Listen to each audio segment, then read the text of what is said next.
name is Talea Brown, and this is our handmade home in Charlotte, North Carolina. I'm a nail artist. I own a salon. I started doing nails in college as a way to make money. It was like my side hustle. I did nails in my dorm room, and then I did nails in my apartment. And I'm completely self-taught too, which is something that I'm really, really proud of. I never went to school to do nails. Like everything I learned on my own, YouTube videos, those kind of things. And so I did an apprenticeship, I got my license, and the rest is history. I am a design enthusiast, but I've never wanted to actually be an interior designer. It's just something I've always been interested in. My mom was super into like decorating our house, changing my room with the seasons. And I actually didn't really like it back then, but it kind of grew on me as I got older.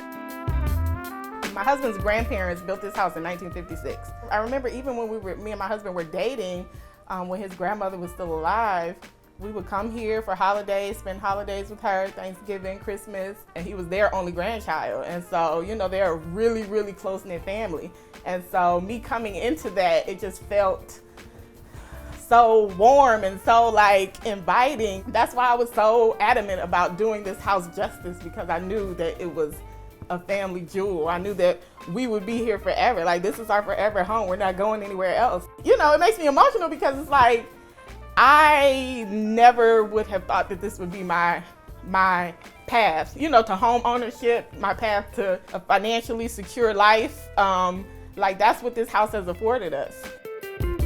First of all, let me say, my husband could have lived in this house exactly how it was when his grandmother lived here. Like, he would have been totally fine with it. But that wasn't gonna quite work for me. It was dark. Like wall-to-wall carpet, very kind of closed off, like homes in 1956 were built. Like every room was a room. It was very like a lot of doors all over the place. And so initially I already knew that I wanted to like open everything up. Our kitchen, it was completely closed off. There was a half wall that came to probably right about here. And then there was a bar that came to here, and then there was a door that covered this whole area. And so we took out the bar and we took out the doors, and that completely opened up the kitchen. What used to be the dining room became our pantry.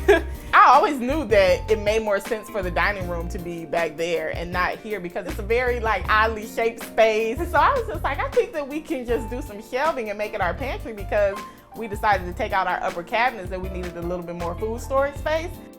I love organization, and so I follow like a TikTok accounts, like Instagram accounts, Pinterest accounts that have organization, and I just always love the way that it looks.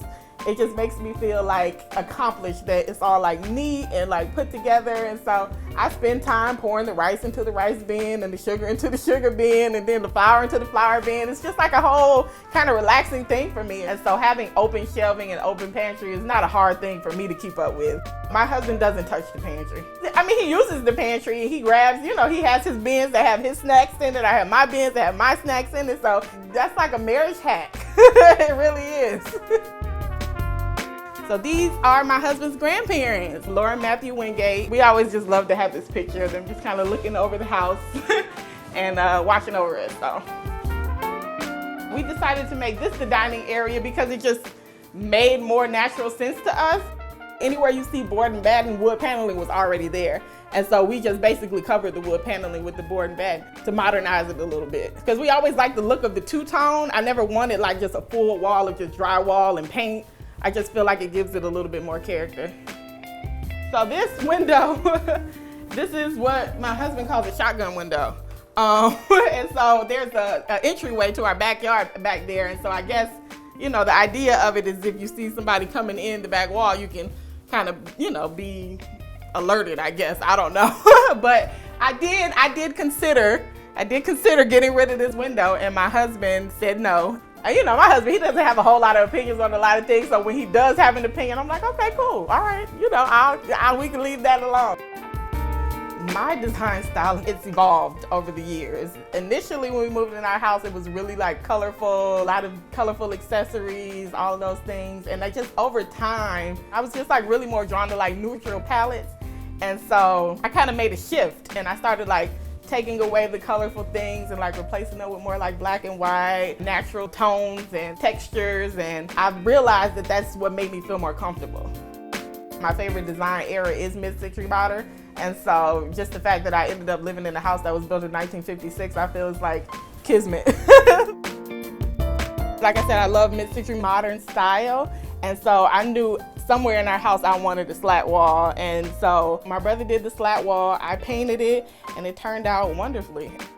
So this is our primary bedroom. This space, I really just wanted to be as calm and as minimal as possible. That's why we went with the really light walls, really light bedding, and of course this kind of cognac color adds like a element of warmth to it with the juju hat and the curtains. Warm and kind of cozy, like a hug.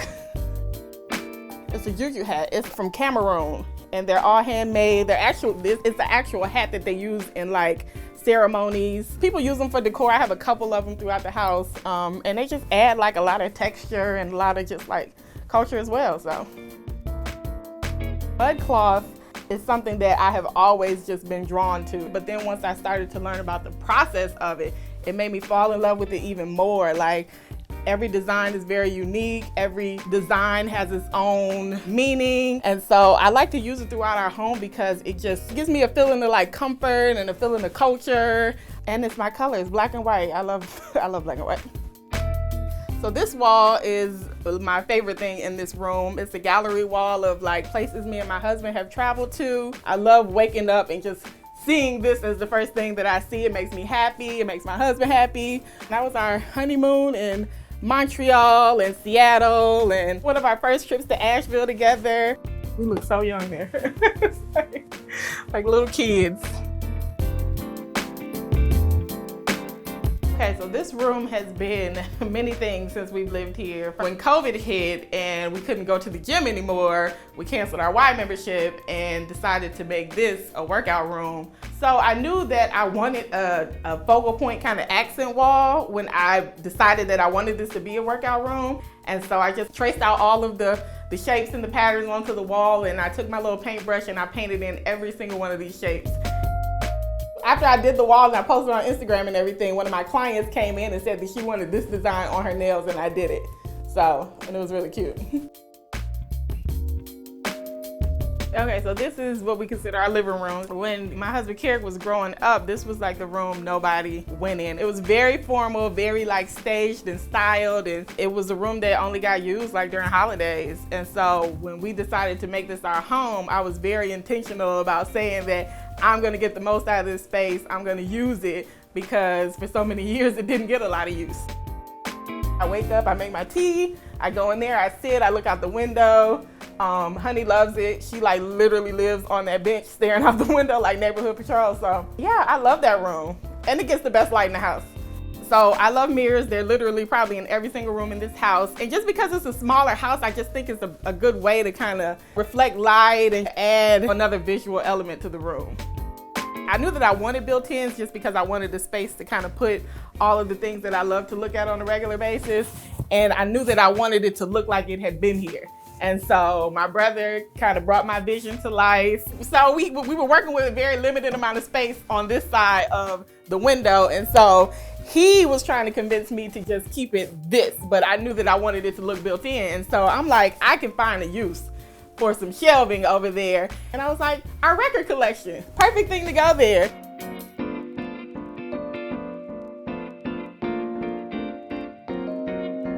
Oh, she's about to go crazy, sorry. Twice a day for 5 years, and she has the same reaction every time. I know, honey. It's the church bell up the street. So embarrassing.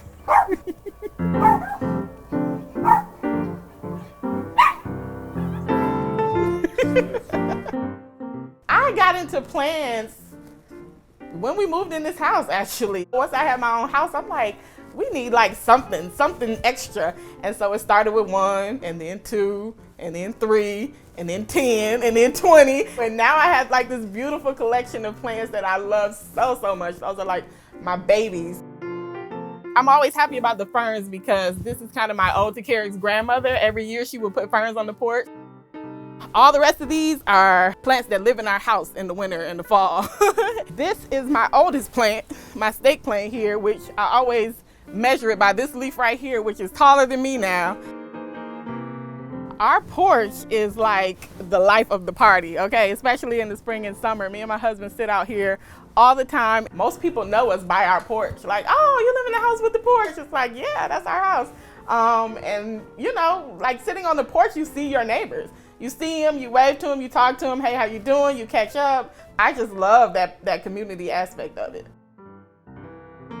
So this is a historically Black neighborhood, right? So a blue collar neighborhood, teachers, police officers, postal service workers, those are the type of people that lived in this neighborhood. So now it's a really highly sought after area.